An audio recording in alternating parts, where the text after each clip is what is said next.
This has been a dizzying and disorienting week in international diplomacy, one with wild implications for Ukraine, the future of America's standing in the world, and President Trump's legacy. Trump is absolutely right in wanting to end the bloodshed in Ukraine. The suffering has been appalling and the stalemate brutal, but in the furious mix of wild opinions this week from the White House down, there are at least 10 truths that every American voter must hang on to. In Trump's rush to end the bloodshed, these are also the truths against which any deal will be judged, and which will define him when the history books are written. To ignore them or not treat them with the gravity they deserve will also have enormous consequences for decades to come. In February 2022, following a massive buildup on Ukraine's borders, Putin's army launched a full-scale invasion of Ukraine.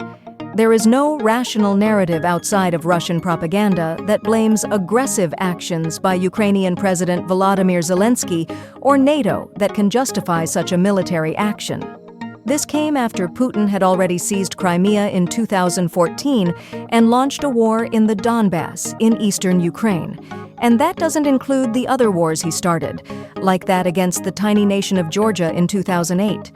Trump is absolutely right that the war never had to start. I believe it is true that it wouldn't have started if he had been in the Oval Office, but it was Putin, not Zelensky, who started the war. Russia is fighting for conquest. The Russian Federation invaded Ukraine in 2022. Whatever you think of the country or its leadership, Ukraine is an internationally recognized sovereign nation. Putin invaded in the hope of devouring the country wholesale. By contrast, Ukraine has absolutely no territorial ambitions in Russia. And remember the brutality of Russia's actions.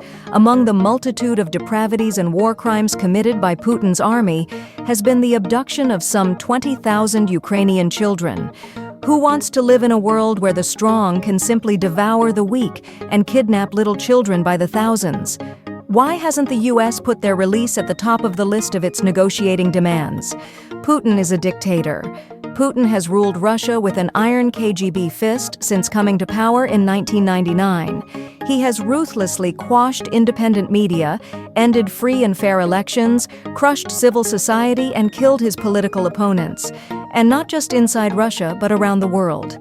People who live inside Russia and express any opposition to the war are imprisoned.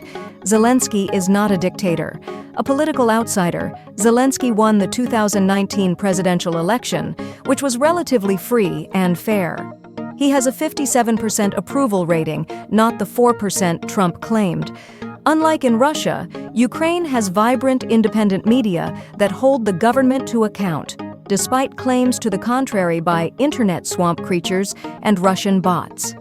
Many Ukrainians freely criticize the government's conduct of the war. When Britain was fighting for its survival against the Nazis in the 1940s, it too did not hold elections. The Russian ambassador to the UK spent yesterday crowing that he's not sure Zelensky would be re-elected if there were elections today.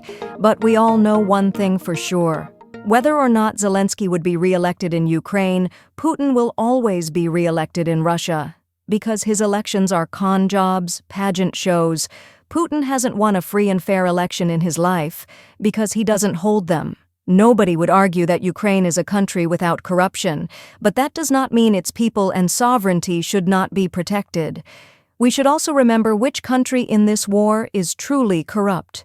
Russia is one vast, kleptocratic state led by Putin and a small cartel of oligarchs who have made themselves among the richest people on earth, all while keeping most of the Russian population in a state of poverty that would not be believed by most of us in the West.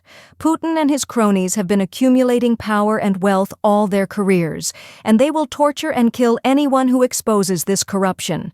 Remember his political opponent Alexei Navalny and the lawyer Sergei Magnitsky? It is easy to expose corruption in Ukraine. The war has also degraded the military of one of the despotic regimes in the world and reduced its threat to not just Europe, but America without one U.S. soldier being killed. It has also sent a strong deterrent message to China, Iran, and North Korea not to try the same. You can criticize Zelensky, complain. But we should be under no illusions about who started this fire and who the true dictator or villain of this tragic tale is. Trump has a chance to bring an end to this war, to stop the killing, maybe even win a Nobel Peace Prize.